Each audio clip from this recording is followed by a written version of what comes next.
Okay, how's everybody doing? It is the 14th, and we thought we'd give another quick update on how the Winter Warriors Challenge is going and how we are doing with raising funds for the Chase Children's Home in Portsmouth.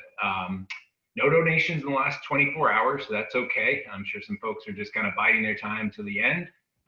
But from a mileage update, we are over 1,700 miles, actually getting close to 1,800 miles now, so the team's doing well.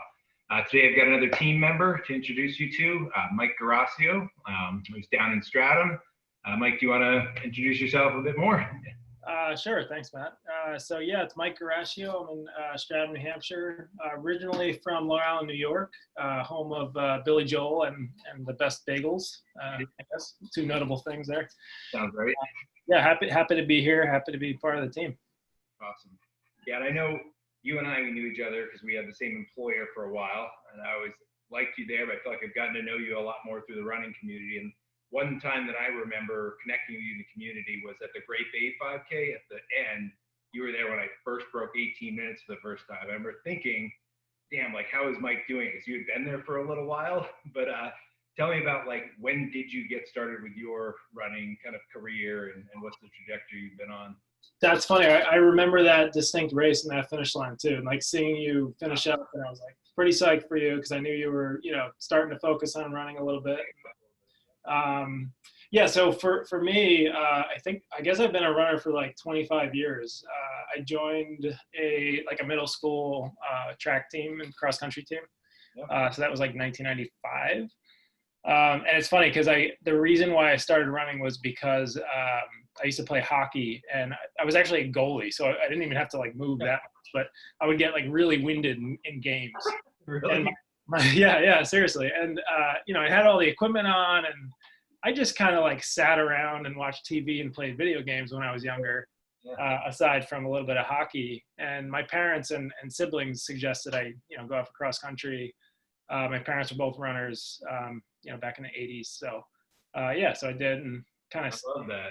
Eventually, like, hockey became like too expensive, and like especially ice time, goalie equipment, and I just kind of switched to running full time. So. Cool. So there was like a full-on intervention. It's like you need to get some exercise. Being a goalie isn't cutting it. That might have been it. Yeah, like, and also just easier on my parents too. It's like they didn't have to go at 10 o'clock at night to the rink. So yeah, your mom is like a pretty high-level runner, right? Yeah, actually, for a while she had a better 5K PR than me. I think she's run like 17 something when she was in her 30s, and she actually started running when in her 30s and got pretty competitive. Yeah, she ran 10Ks, half marathons, that kind of thing. That's terrific. Some good genetics there. So yeah. So as you've gone through your career and road racing and stuff, what would you say your favorite accomplishment or what you're most proud of in the sport? Yeah, I mean, so it's funny, when I started running, I remember distinctly in high school thinking, I am never going to run a marathon. Like, that's absolutely out of the question. And the big goal in high school was to break 18 minutes on our cross-country 5K course. Yep. And I never did it. It was like a tough course, but never quite did it. Didn't get like the t-shirt that we made. But so I would say like my biggest accomplishment was running about that pace for a marathon in Chicago, 2019. So I did a 2:43, and I want to say that was like the only time I've ever like picked a race and like worked towards it over the course of a year and like really nailed it. So that was pretty fun. That's awesome. Yeah, and I remember kind of seeing the splits and stuff come in on that, and you ran it perfectly. It was one of those things where you did all the training right, got a pretty good day, and executed it perfectly. I'm jealous. Yeah.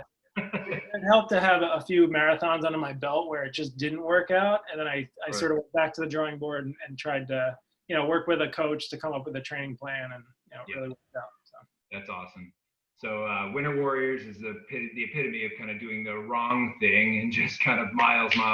What are you up to so far, and how's it going? Yeah, so I wrote it down. So I'm up to 155 miles. I'm trying to aim for like the mid 70s a week. Yep. Because I was doing way less than that leading up to December. And, just trying to kind of maintain my spot, help the team out. 10 miles a day, I guess, is no joke, but it's going okay so far. Awesome. Yeah, it's kind of ridiculous to see the numbers everybody on the team is putting up. It feels like, we were on a team together last year, and it was crazy, but it's somehow has escalated again, hasn't it?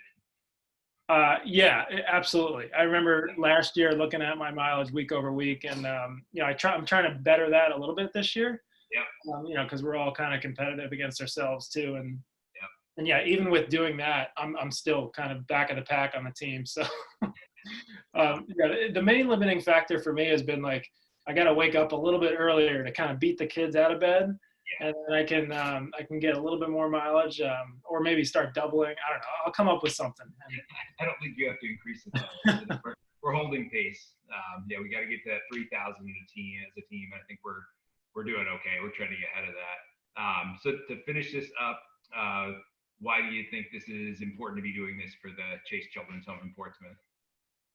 Yeah, I mean, I'm honored to help raise some money for the Chase Children's Home. I mean, obviously, any of these types of organizations have a tough time, getting funding as it is. So during a global pandemic, it's going to be even tougher. So I really feel good about getting some awareness to what they do. I went and saw your interview with Ben recently, and just like the services they provide for kids are really important and impactful. I have kids now myself, and in sort of thinking about parenting and sort of what I want for them, I've realized like how impactful it could be to have a good environment and some good influences when you're young. Yeah. So I think that the work that they're doing is like really important. So. That's awesome. Yeah, and thank you for being a part of it. It's been awesome to have you as part of the group, get to share some miles and all that.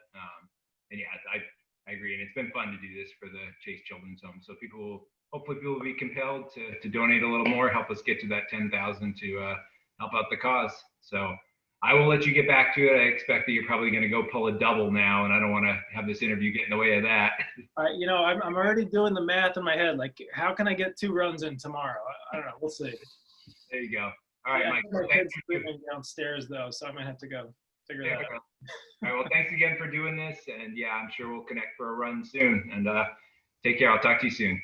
All right. Thanks, Matt. See ya.